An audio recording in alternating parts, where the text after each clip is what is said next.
Welcome back to The Fundamental Question, where we explore the ideas that shaped humanity and the mysteries that still define us.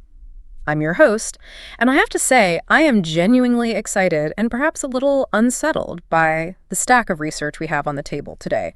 We are tackling something so foundational, so baked into our collective worldview that we rarely even stop to question it. It really is. It's a topic that sits at the very bedrock of our identity. For centuries, certainly since the Enlightenment and the Industrial Revolution, we have told ourselves a very specific story about history. A story of progress. A story of ascent, yes. Yeah. A linear march from the mud to the stars. Right. It's the standard curriculum, isn't it? We start as cavemen, shivering, starving, running from saber-toothed tigers, living lives that were just miserable and short. And then the story goes, we had a light bulb moment, we planted a seed, we invented farming, we built fences, then walls, then cities, and suddenly civilization. And that was it. Humanity had won the lottery. That's the assumption. We assume the invention of agriculture was our greatest triumph. Precisely. We view it as this singular moment of liberation. But today, we are going to explore a counter-narrative, a story found in bioarchaeology, in anthropology, and evolutionary psychology. And it poses a really provocative question. It does. What if the agricultural revolution wasn't a liberation? What if it was a trap? That is the twist we are deep diving into. We have sources here suggesting that when we stopped wandering and started farming, we didn't just change our dinner menu. Oh, it was so much more than that. We shrank our bodies. We rotted our teeth. We invented inequality. We invented gender hierarchies. And we shackled ourselves to a life of toil that our ancestors would have looked at with absolute horror. It is a controversial thesis, I'll grant you that. Yeah, with this. But the evidence is etched into the bones of the people who lived through it. Right. It's not just a theory, it's a physical record. Exactly. The argument we are unpacking today suggests that we are a species living in a world we were not evolved for. We are suffering from a profound mismatch. A kind of evolutionary jet lag. That's a great way to put it. And looking at the bioarchaeological record, looking at the bones, it reveals a story of self-domestication, of lost health, and a lingering psychological friction that you could argue we are still grappling with in our modern lives. So let's unpack this. To understand if civilization is a trap, we first have to understand the life we left behind. We need to talk about the before, the life of the hunter-gatherer. And if you read Thomas Hobbes' Leviathan from 1651, he paints a pretty bleak picture. He does indeed. You quoted him earlier. Hobbes famously described life in the state of nature before governments and civilization as solitary, poor, nasty, brutish, and short. That phrase has done a tremendous amount of heavy lifting for the last 300 years, hasn't it? A huge amount. It serves as the moral justification for the state, for progress itself. The logic is, look how terrible it was. Aren't you glad you have a farm or a tax collector? It frames everything that came after as an unalloyed good. But in the 20th century, anthropologists actually started, checking the math on that claim. And that brings us to a watershed moment in 1966. The Man-the-Hunter Symposium. This was a pivotal moment in anthropology. Before this conference, the academic consensus largely aligned with Hobbes. It was just the assumed baseline. Of course, it made sense. It did. But at this symposium, an anthropologist named Marshall Solins presented a paper that completely inverted the narrative.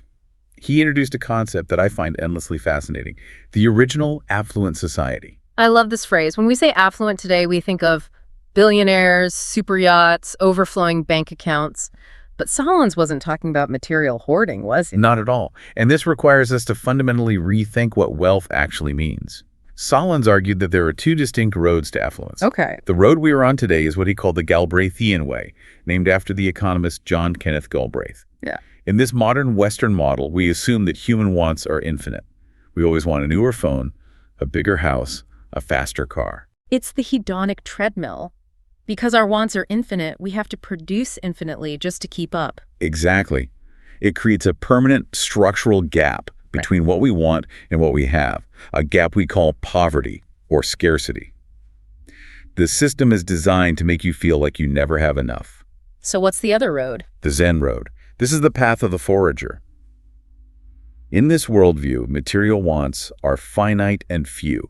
You want a full belly. You want to be warm. You want to laugh with your kin. You have a limited set of needs. Precisely. And if your desires are limited and the environment provides the means to satisfy them relatively easily, then you are by definition affluent. You have enough. You are content. But I think the modern listener is going to be skeptical. Was it actually easy? We have this image of the hunter constantly on the verge of starvation, scraping for roots. That is the stereotype, yes. The Hobbesian ghost. But the data collected by researchers like Richard Lee challenges it aggressively. This is his work with the Juhuanzi people. Yes, often called the Kung in the Kalahari Desert. And this wasn't just a brief visit. He spent a great deal of time living with them. And he meticulously tracked how much time they spent on subsistence, which means the actual work of hunting and gathering food. And the numbers were shocking. They really were. Lee found that the adults spent only about 15 to 20 hours a week on subsistence activities. 15 to 20 hours. That is literally a Tuesday and a Wednesday for a modern corporate worker. And then they had a 5-day weekend. It sounds absurd. It is a striking contrast. Now, to be intellectually rigorous, we have to acknowledge the debate that followed. Critics, people like Ross Sackett, later pointed out that Lee's initial numbers were perhaps a bit optimistic. How so? He hadn't included the time spent processing food, shelling the mongongo nuts, which was a staple, or butchering the meat, or maintaining tools and collecting firewood. Which is fair. Chopping wood is definitely work. It is. So when Sackett did a meta-analysis and added all those chores back in, did it ruin the affluent theory? And did it? Not at all. In fact, it almost strengthened it. Sackett compared foragers to agricultural and industrial societies. He found that foragers work, on average, about 6.5 hours a day. Okay, that's more than the original 15, 20 hours a week, but still not bad. But then look at the comparison. People in farming and industrial societies. When you include domestic labor, they clock in at 8.8 hours a day or more. So even with the chores included, the hunter-gatherers were working over 2 hours less every single day than the farmers who replaced them. Correct. And we also have to consider the nature of that work. It wasn't the repetitive, back-breaking drudgery of the assembly line or the plow. It was more varied. It was intermittent. It was skilled. It was social. You go out hunting with your friends. You gather with the other women. You talk. You share stories.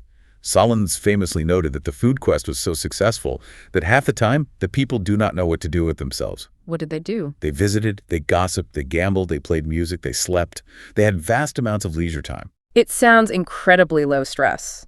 Right. And speaking of stress, or the lack of it, we have a really interesting modern study in our sources that suggests this forager mindset is still rattling around in our brains today. Ah, yes, the 2026 study by Matthew Frederick Basilico. This is fascinating stuff. Yes, this is a profound piece of research. Basilico utilized the Murdoch Ethnographic Atlas, which is this huge database that maps out the ancestral lifeways of different cultures around the world. So it knows who were historically farmers, who were pastoralists, who were foragers. Exactly. And he cross-referenced that with the World Values Survey, which measures self-reported happiness and life satisfaction across the globe. And he found a correlation between ancestry and happiness. That seems incredible. It is. Basilico found that gatherer ancestry is a significant predictor of happiness in modern populations. Even when you control for income. Even when you control for income, GDP, all the standard economic metrics. Wait, let's make sure we understand this. If a population has a stronger cultural or genetic link to that gathering lifestyle, perhaps they adopted farming much later or held on to forager values longer, they are statistically likely to be happier today. That is what the data suggests. It implies there is a psychological legacy. We may be biologically calibrated for a life of, relational wealth, social cohesion, and the Zen road of limited wants. So the further a society moves away from those values toward hyper-individualism and infinite consumption, the more friction we feel. That's the argument. It's the mismatch theory again. We're trying to run Paleolithic software on Neolithic hardware. But let's move from the software, the psychology, to the hardware itself, our bodies. Yes, let's. Because this is where the story becomes visceral. We often assume that because the human population exploded after the invention of farming, the individual human must have been healthier. More food equals healthier people. It seems logical, but bioarchaeology tells us that is a fallacy. The Neolithic demographic transition was a success for the species as a whole, but a disaster for the individual. We call this segment the biological cost, and we have to start with the teeth. We have data here from a site called Ainan Malaha in the Levant. These were the Natufians. The Natufians are a fascinating group. They were proto-farmers living around 11,000 to 10,000 BC. They hadn't fully domesticated crops yet, but they were settling down. They were harvesting wild cereals intensively. So they're on the cusp of the revolution. They are on the very edge. This transition gives us a perfect snapshot of what happens when humans start eating grain. And the snapshot isn't pretty. No. Teeth are an excellent proxy for general health because they preserve well and they record dietary stress very clearly. At Ainan Malaha, the prevalence of caries cavities jumped to 6.2% in the final Natufian period. Now, 6.2% might sound low to a modern listener who's used to sugary snacks, but compared to what came before, It was a massive spike. Forager societies before them had almost perfect teeth. Their broad-spectrum diet was low in fermentable carbohydrates. so low in sugar. Right. But wheat, barley, and rye break down into sugars in the mouth. The bacteria in our plaque feed on that sugar and produce acid. And that acid drills holes in the teeth. And it wasn't just cavities. We have evidence from other sites like Hasankeyf-Huyuk and Seydel-Huyuk showing intense wear. Yes, absolutely. They were grinding these grains using stone querns. This process was inefficient. It introduced a lot of stone grit into the flour.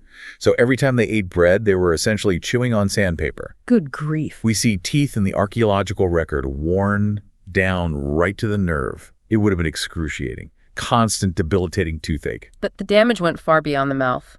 We have to talk about the shrinking human. This was the statistic that really blew my mind when I first read the source material. We got smaller. Significantly smaller. We have a global analysis here by Stock and Pomeroy involving over 3,500 skeletons. They track stature from the Upper Paleolithic, the height of the hunter-gatherer, through the Neolithic transition, and the trend is undeniable. As we adopted farming, human height and body mass crashed. Why? I mean, that's so counterintuitive. If you have a granary full of wheat, shouldn't you be growing big and strong? It comes down to the difference between calories and nutrition. The hunter-gatherer had a broad-spectrum diet. They ate hundreds of different species of plants, animals, fish, nuts, tubers. It is incredibly nutritionally robust. And if one food source fails? You just switch to another. The farmer can't do that. Farming is a monoculture. You rely heavily on one or two starchy crops. So you are getting plenty of energy, plenty of calories, but you are missing the vital proteins, vitamins, and minerals needed to reach your genetic height potential. Exactly. You are full, but you are malnourished. And then there's the massive issue of crop failure. If the wheat fails due to a drought or a blight, the farmer has nothing. The hunter-gatherer just moves or eats something else. The farmer starves. And on top of the bad diet, you have the issue of where they were living. You mentioned Seydel-Huyuk earlier. This is one of the most famous archaeological sites in the world. It is. It's a megasite in modern-day Turkey, dating back to about 7100 BC. I want you to imagine a settlement of 13 hectares that's roughly 30 football fields packed with mud brick houses, all adjoining one another. So like a human beehive. A human beehive is the perfect description. The density was incredible. People actually entered their homes through a hole in the roof. There were no streets. Wow. And when you pack that many people and their animals into a tight space, what happens to the hygiene? It collapses. In a mobile hunter-gatherer band, you leave your waste behind you. In a sedentary city like Seydel-Huyuk, you live in it. So you're living on top of your own garbage dump. Essentially, yes. The bioarchaeological analysis of the soil in the pelvic regions of the skeletons reveals the constant presence of intestinal parasites, specifically whipworm. They found whipworm eggs in the soil where the intestines would have been. So these people were living in close quarters, walking over middens of trash and infecting and reinfecting each other with parasites that siphon off nutrients. Precisely. Yeah. You have a population that is already struggling with a limited nutrient-poor diet, and now they are fighting a constant biological war against infection. The body's only rational response is to conserve energy. It stops growing. It stops growing. We have a very specific marker for this physiological stress, don't we? Something etched onto the teeth of the children who live there. We do. It's called linear enamel hypoplasia. It's a fascinating and rather grim diagnostic tool. How does it work? When a child undergoes a period of severe physiological stress, say starvation or a high fever, the body has to make a choice. It diverts all available resources away from non-essential processes to keep the vital organs alive. And making tooth enamel is non-essential. In a crisis, yes, enamel formation literally halts. When the child recovers and growth resumes, a horizontal line or a groove is left on the tooth, marking that period of stress. It's like tree rings, but for trauma. That's exactly what it is. And at Seydel-Huyuk, these lines are rampant. They tell us that childhood in the cradle of civilization was a period of chronic, near-lethal stress. The children were surviving, just about, but they were suffering terribly. And yet, and here's the paradox that I just can't get my head around, the population exploded. How does a shorter, sicker, more stressed population outbreed the healthy, tall hunter-gatherers? It comes down to the brutal mathematics of fertility. Farming allowed women to have children spaced closer together. Why is that? A nomadic forager woman has to carry her child everywhere. It's difficult to carry more than one child who can't walk long distances. This leads to birth spacing of, say, 4 or 5 years. But a farmer woman is sedentary. She is.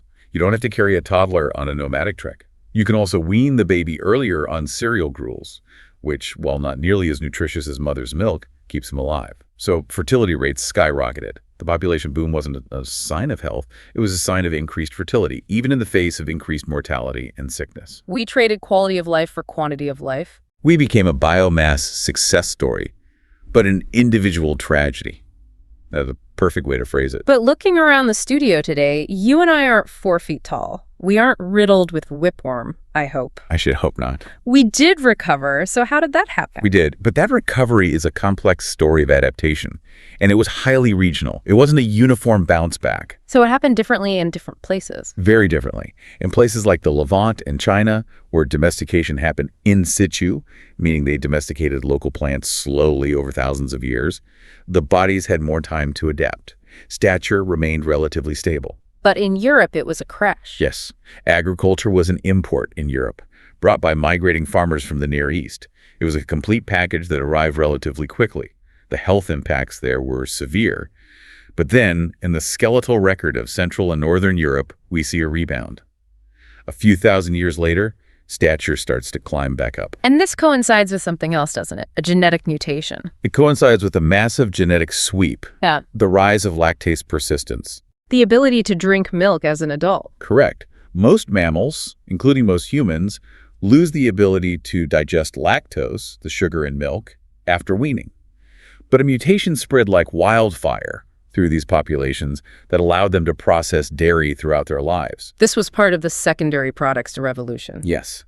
The first wave of farming was just about using the animal for meat. The second wave was about using its renewable resources. So wool, traction for plows, and milk. And milk. Milk was a game changer. It is a sterile source of fluid, which is crucial when your village water supply is likely contaminated by waste.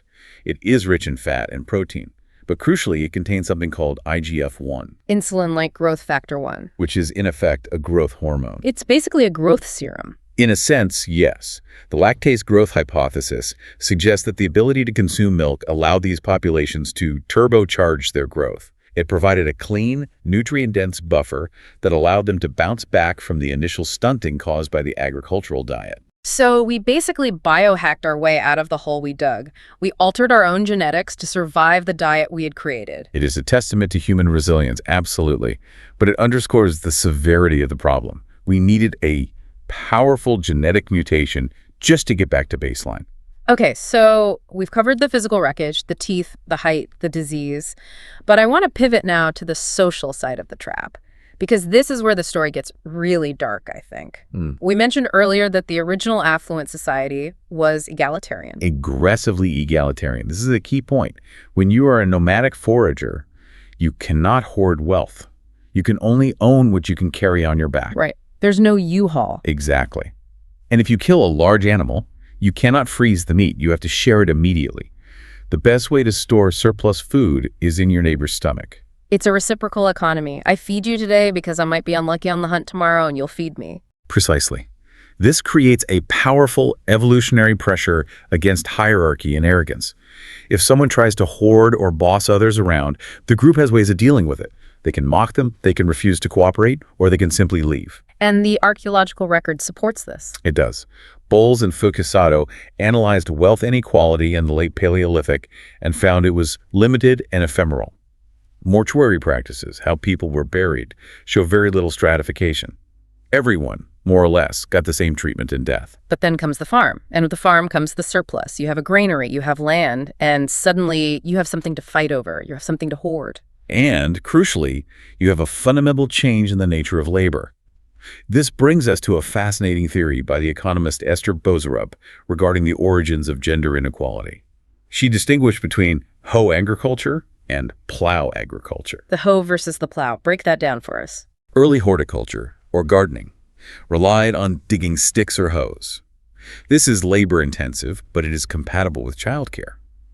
A woman can work a garden plot, pause to breastfeed, and carry a baby in a sling without much trouble. So women could be the primary producers. And in many of these societies, they were. They held significant economic power and social status as a result. But the plow changes the physics of the work. Completely.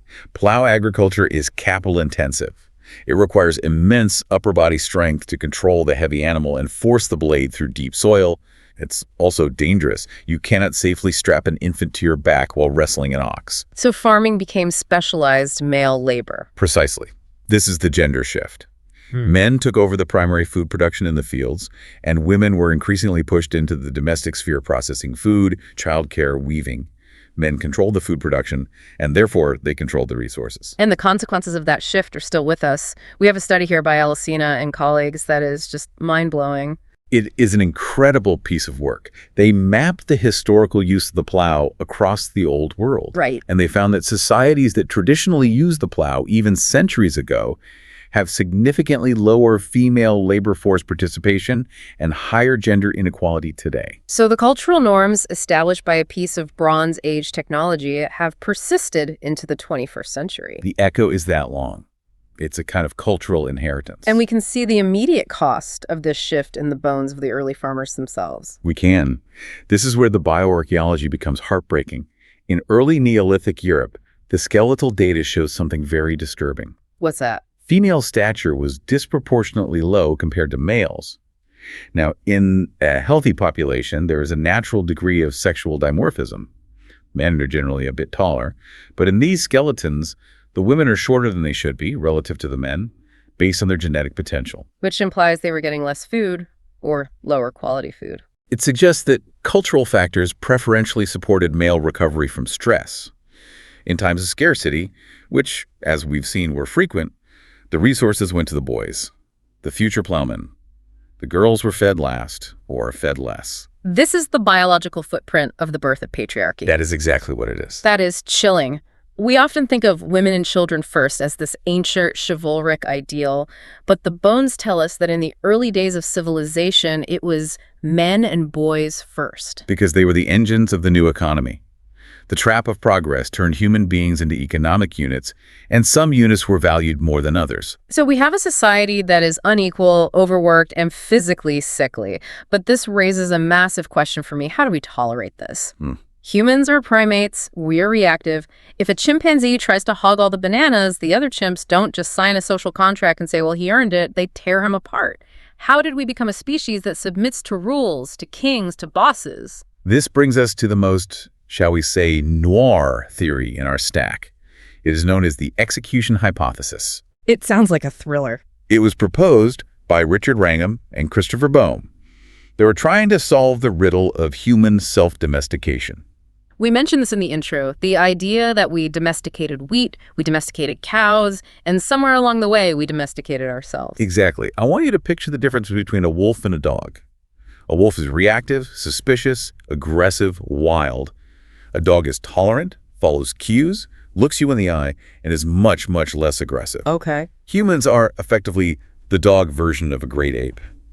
Compared to a chimp, we have much lower reactive aggression, that hot, impulsive violence. So how did we breed that out of ourselves? Who was the breeder? We were. Wrangham argues that the mechanism was capital punishment, Killing the troublemakers. specifically killing the alpha. In most primate societies, the biggest, meanest male rules through brute force and intimidation. But humans developed a weapon that chimps lack: complex language. You learn to gossip. Gossip is an incredibly powerful social weapon. Language allowed the beta males, the regular members of the group, to conspire. They could whisper in the shadows, "He is taking too much meat. He beat that child. He is a tyrant." They could form a coalition. The Beta Alliance. Exactly. And once they agreed that a certain individual is a threat to the group, they could carry out a targeted conspiratorial killing. They could attack the alpha while he slept. They could ambush him with stones. So they could overcome a single stronger individual through collective action. Yes. And by systematically executing the most aggressive, domineering, tyrannical males over thousands upon thousands of generations, we remove the genes for reactive aggression from the human gene pool. We selected for cooperation and conformity. That is chilling. It implies that our niceness, our tolerance, is the result of thousands of years of systematically murdering the bullies. And it explains the birth of morality. Why do we follow rules? Why do we care so much about fairness? Bohm argues that we developed a morality of conformity as a survival strategy.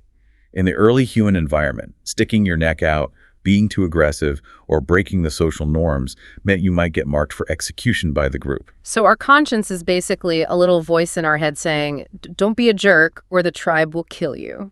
It suggests that our moral intuitions are deeply rooted in self-protection and fear of social punishment.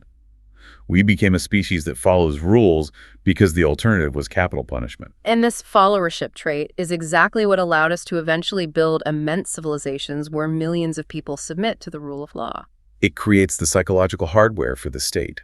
We are pre-programmed to fear the judgment of the collective. Which brings us full circle. We have the Paleolithic mind, a mind evolved for egalitarianism, moderate work, and deep social connection.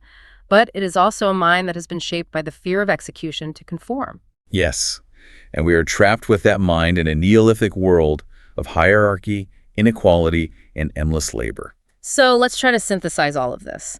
We have built this incredible machine called civilization. We have skyscrapers, the internet, modern medicine. We have gone to the moon. We have, and we should not discount those achievements. Nature is indifferent to our suffering. The original affluent society still faced injury, predation, and the elements.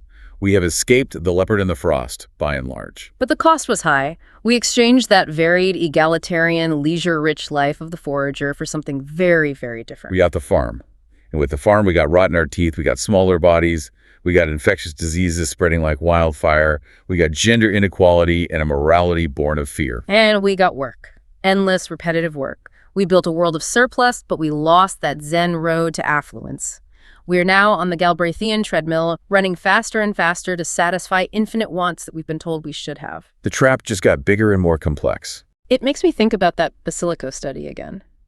Gatherer ancestry predicts happiness. It's almost like we are haunting ourselves. Our past is a ghost in our modern machine. That is a beautiful way to put it. We are a species in exile from our own evolutionary home.